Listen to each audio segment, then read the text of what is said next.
د خواجه عبدالله انصاري رحمه الله زیارت. یا رب، دل پاک و جان آگاه هم دی، آه شب و گریه سحرگاه هم دی. در راه خود اول ز خودم بی خود کن، بی خود چو شدم ز خود به خود راه هم دی.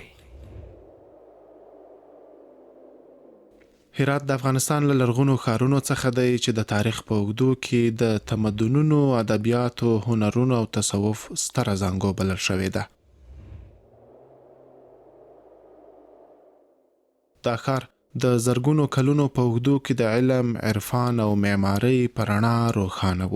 د تیموري دورې په ځانګړي ډول هرات د اسلامي تمدن یو ځلان مرکز شو.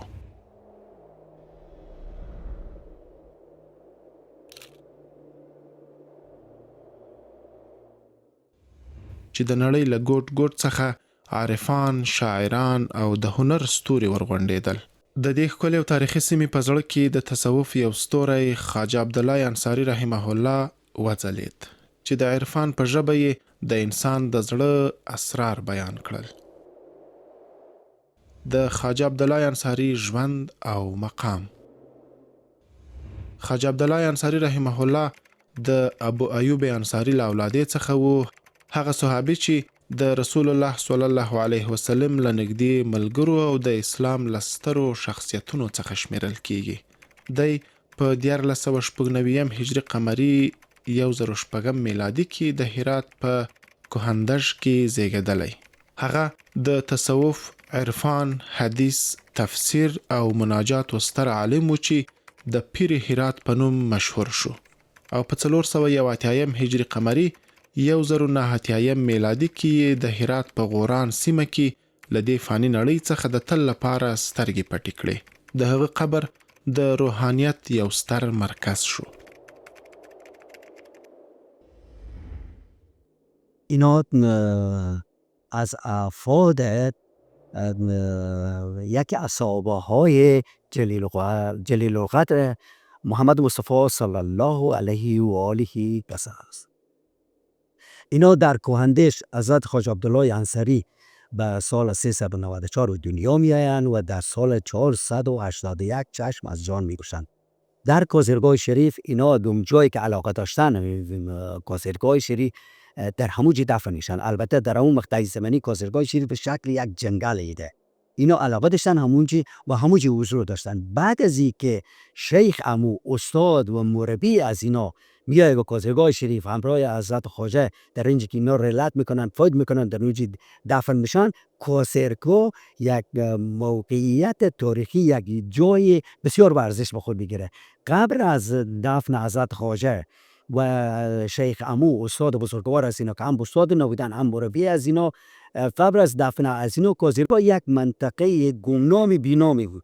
وقتی که اینا در اوج دفن میشن شخصیت‌های بزرگ، عارفا و اهل فرهنگ و هنر و علم و ادب هم که در ولایت هرات در اینجا وجود دارن، شخصیت‌های فاضل و هنرمند، اینا وقتی که فوت میکنن وصیت‌های از اینا امین هست که ما در کازرگاه شریف دفن شد.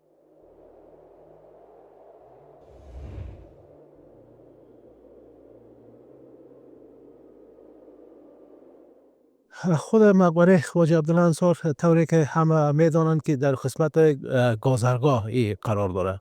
خود کلمه گازرگاه به معنای شستشو معنا میده که زمانی که اهل تصوف و زیارت خواجه عبدالله انصار اینجا می آمدن، در یک قسمت خود شستشو میکرد و لباس تقدو تصوفی نه شستشو میکردن که این کلمه لغتا به معنای شستشو معنا میده. همچنان خود گازرگاه نبردگاه معنا میده که در قرن 9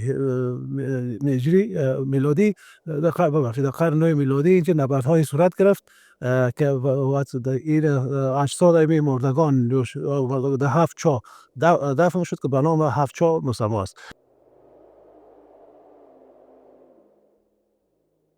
انصاري له کوچنیوالي راهیسې ډیر تیز ذهنه، خوږ طبعه او د عالي استعداد څښتن و.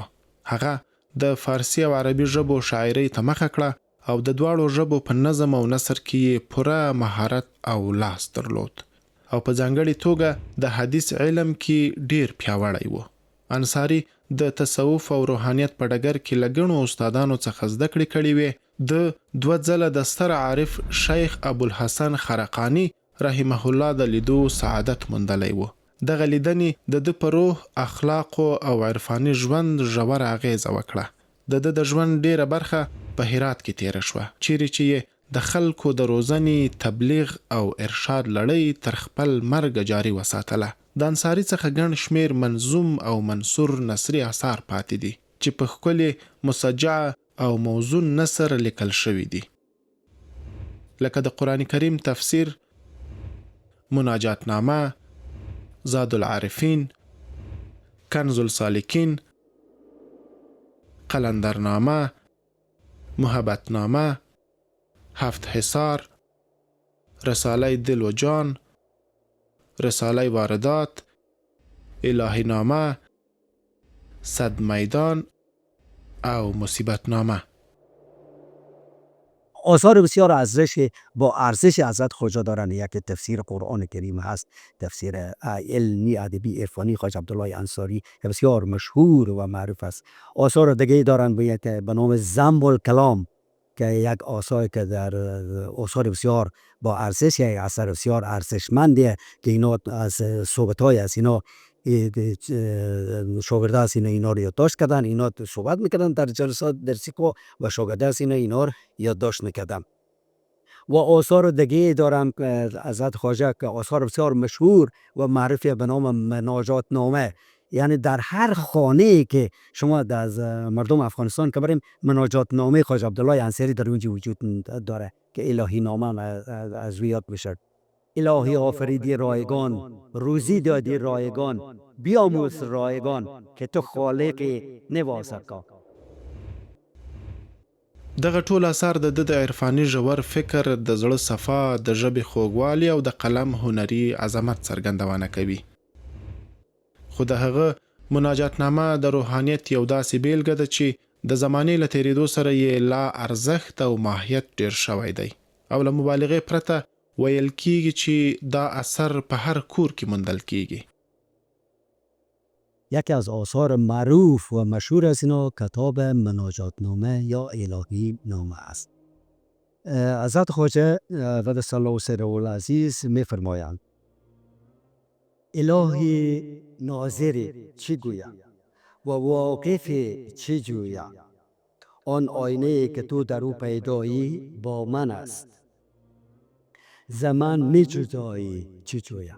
باز حضرت خواجه می فرمایند: الهی هر که را خواهی براندازی با ما در اندازی. دغه لوی عالم او عارف شخصیت یوازې په افغانستان کې د لوړ نوم او نښان څخه برخمن نه دی، بلکې د نړۍ په ډیرو اسلامي هیوادونو کې یې د پوهې، علمیت او محبوبیت ډیوې د خلکو په زړونو کې بلې دي.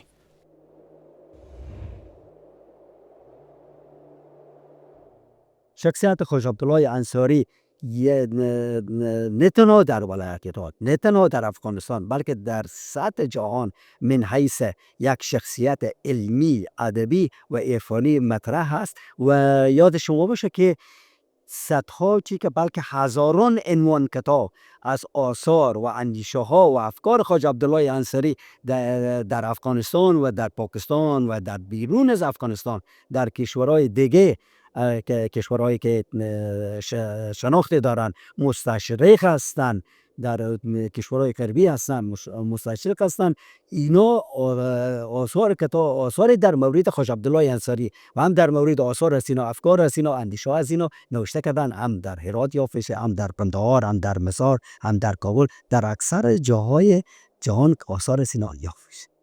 د زیارت د ودانۍ او معمارۍ ځانګړتیاوې. د خواجه عبدالله انصاری رحمه الله د زیارت ودانۍ د تیموري دورې د معمارۍ یو غوره هنري یادګار دی. د ودانۍ په جوړښت کې ښکلې کاشیکاري، خطاطي او اسلامي نقوش په خورا ظرافت کارول شوي. د ګنبدونو، محرابونو او دروازو رنګینه کاشیکاري د تیموري هنرمندانو مهارت څرګندوي. اصلا کاشیکاری، زمانی که کاشیکاری در هرات مروج شد، البته در زمان خود تیموریا بخصوص در دوره اواخر تیموریا در دوره سلطان حسین میرزای بااقرا و در زمان وزیر بزرگش هم یا وزیر دانشمند امیر علی شیرنوایی این بسیار مروج یافت که کاشی از این به سطح جهان البته منحصر به فرد بوده و نظیر نداشت و از شهرت زیاد برخوردار است که این قسم کاشی تا کنون در تمام جهان ساخته نمیشه، اما متاسفانه تا این وقتا این صنعت رو به کاهش است و رو تخریب است که این صنعت در زمان تیموریا بسیار قابل پیشرفت بوده و بسیار زیاد پیشرفت میکرد.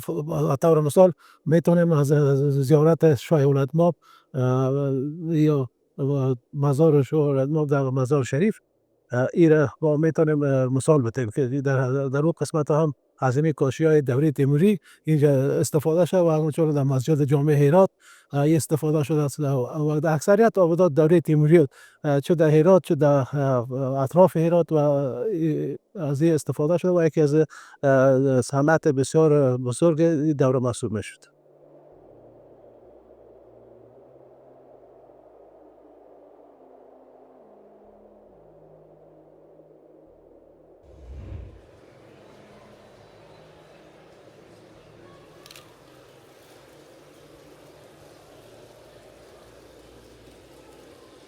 د زیارت په یو بل اړخ کې یو ښکلی حوض جوړ شوی چې شاوخوا 15 متره ژوروالی لري.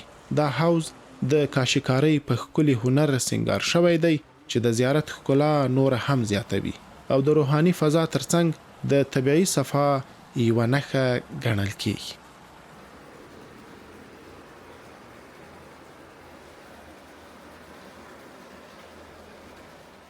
خود نمکدان که در قسمت غرب همه آباده تاریخی یا گذرگاه ساخته شده در نزدیک خانقاه، این بعض روایت‌ها میگن که بعض مردم میامد که اینجا یک حوض یا پا بودن باز اینجا میشتن باز نمک و چیزا یعنی نان و چیزا نان نمک میشدن در افسر ازی بود میخوردن و اصلا یک داخل از یک حوض بوده که به شکل 8 زولی است و بیرونشان به شکل تقریبا 10 زولی میباشه.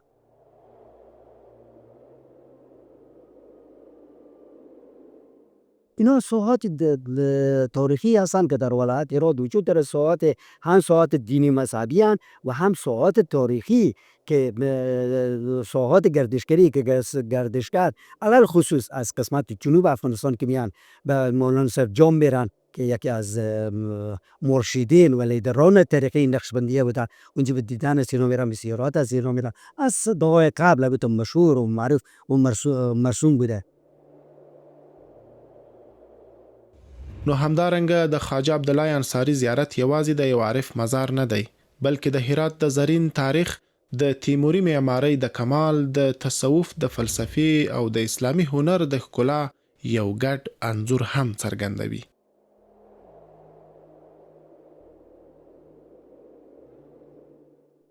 هنر تیموری یکی از هنرهای بسیار مهم در سطح منطقه و جهان است که خصوصا در شهر هرات که این بسیار تاثیر زیاد بالای ساختمان ها، حتی بالای فرهنگ، بالای شعرا و نویسندگان و از لحاظ نقاشی، از لحاظ کندنکاری، خطاطی این بسیار رول بسزایی داره. از جمله ما میتونیم که یکی از مشهورترین نقاشای دوره را استاد کمال الدین بیزاد نام میگیریم که در دوره سلطان حسین بااقرا زندگی میکرد. این از این آثار زیاده در جهان باقی مانده که یک تعداد آثار از این جایزه میلیون ها دلار در سطح جهان گرفته است.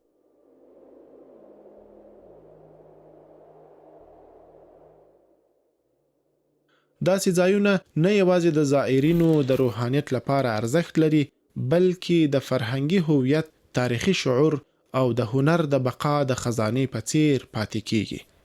د زیارت هر خښته د دعا، هر محراب د عرفان او هر کاشي د تیموري دورې د یو هنرمند د لاس یادګار دی چې تاریخ ته یې رنګ ورکړی. د خواجه عبدالله انصاري د زیارت ځانګړتیا یوازې د یو ستر عارف په مزار پورې نه ده تړلې. د دې زیارت په لمنو کې نور ګڼ شمېر عارفان، پوهان، عالمان او مشایخ هم په ابدي خوب ویده دي. دوی ټول د علم، عرفان او روحانیت هغه ستوري و چې د هرات نوم یې یوازې د یوې سیمې په کچه نه بلکې د ټول افغانستان په فرهنګي او معنوي تاریخ کې ځلولی دی. خو د خواجه عبدالله انصاري له زیارت څخه وړاندې دغه ګازرګاه یو بې نومه ګمنامه ځای و او د انصاري له دفن کېدو سره یې ارزښت دومره لوړ شو چې د هرات د نورو عارفانو، عالمانو او لوړو شخصیتونو وصیت کاوه چې د دوی جسدونه دې هم په همدې ګازرګاه کې خاورو ته وسپارل شي.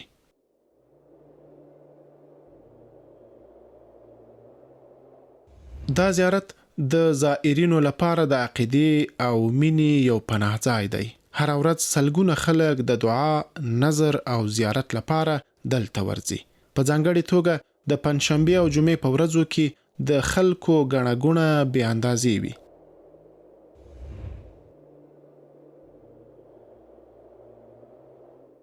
هر رابطه تاریخی که منحصر به فرد باشه و از لحاظ هنری و ویژگی خاص برخوردار باشه میتونه با جلب گردشگری و سیاحین زیاد چه باشد جلب توجه کنه.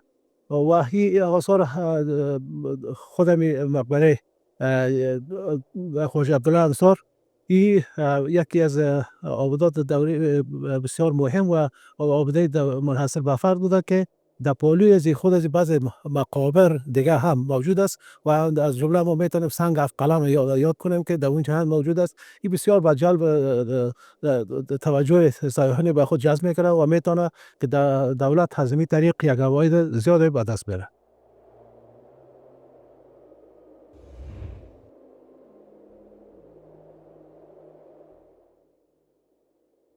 دا زیارت د فرهنګي میراث په توګه د ټولو افغانانو ګډ افتخار دی. د دې ساتنه یوازې د هرات د خلکو نه بلکې د ټول ملت دنده ده، ځکه چې دا ځای د علم، عرفان، ادب او هنر هغه ګډه هنداره ده چې د افغانستان تاریخ پکې ځلیږي.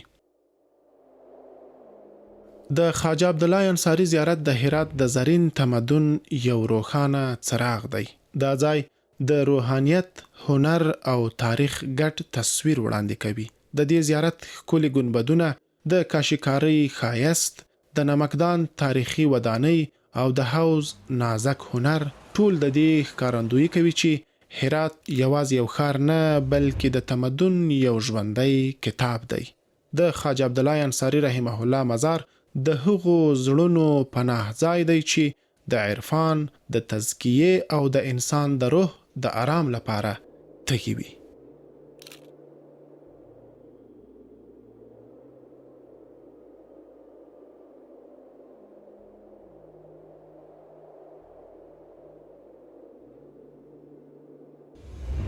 شپنۍ ښکلاوي. دغه زیارت یوازې د ورځې په رڼا کې نه ځلیږي بلکې د شپې لخوا د رڼاګانو په ښایست داسې ښکلی ښکاري چې شپه یې هم د ورځې غوندې روښانه وي. د څراغونو رڼاګانې د ګنبدونو پر سر د رڼا انعکاس او د فضا خاموش سکوت یو داسې روحاني جمال رامنځته کوي چې زائر ته د زمانې له قیدونو آزاد احساس وربخي. شپه د دې ځای د ښکلا دویمه څهره ده، یوه داسې څهره چې د زړه تارونه لا ډیر خوځوي.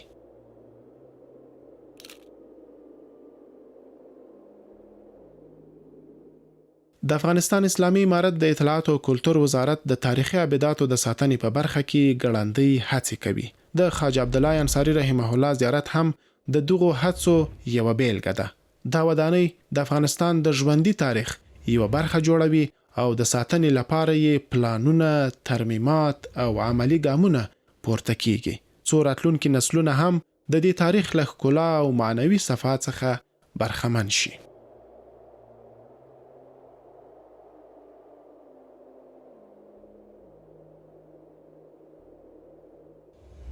در راه خدا دو کعبه آمد حاصل، یک کعبه صورت است و یک کعبه دل.